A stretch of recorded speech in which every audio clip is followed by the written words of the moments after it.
I was once in the house of Sheikh Rabi', myself and some other brothers. I think it was in the year 2002 or 2003.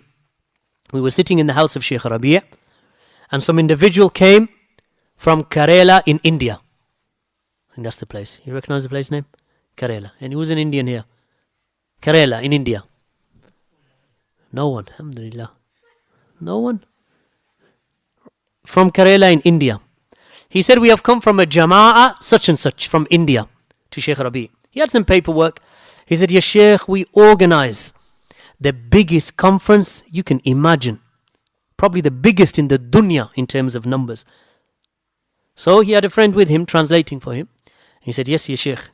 He said, they have in attendance over 1 million people at one conference. One conference, 1 million people. Sheikh asked one question. He goes, are you upon Salafiyah? He said, yes. He said, you're upon Salafiyah? He said, yes. I think the Sheikh had never heard of them before. He said, okay. He said, Ya Sheikh, we want to invite some of the speakers. Will you come? The Sheikh said, no. He said, I can't come. He said, anyway, I have to look at your paperwork and then we'll see, inshallah, anyway. He said, in the meantime, who do you want? How will they speak? He said, Ya Sheikh, some of them will speak Arabic and we'll have a translator to translate into Hindi or into English. He said, but most lectures are in English. So Sheikh Rabi said, well, invite this one and that one. And he pointed to two of us. He pointed towards myself and towards the brother Abdul Razak, Hafidhullah, from the brothers in Saudi Arabia presently, San'ani. Pointed towards us two and he said, you can invite these two. So afterwards he said to me, can I take your details? I said, I'm going back to England. Contact me in England, then we'll see. So he contacted me in England and he faxed through the invite. And then he phoned. I said, this invite is good. I just want to see the list of people that you are inviting. Who else you're inviting? He sent me the list and what he had gathered between, apart from the grave worshippers, he had invited everybody else to give a lecture. So there were Ikhwanis there, there were Turathis there, there were people from America, the likes of Jamal Badawi and these types of people.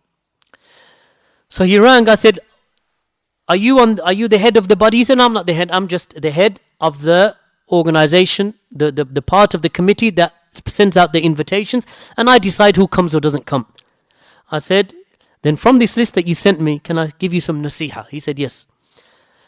I said, out of the 19 or 20 names that he had, I said, there's probably 4 that I would say are upon Salafiyah.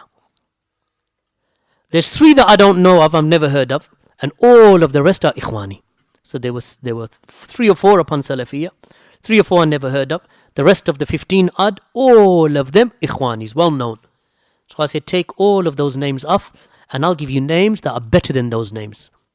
From the Mashayikh of Kuwait, from the Mashayikh of the Mamlaka, from Saudi Arabia, from, if you want, du'at from the West, we'll fill the whole lineup for you.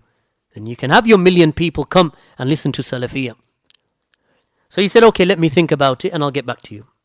He must have thought about it because he never got back to me.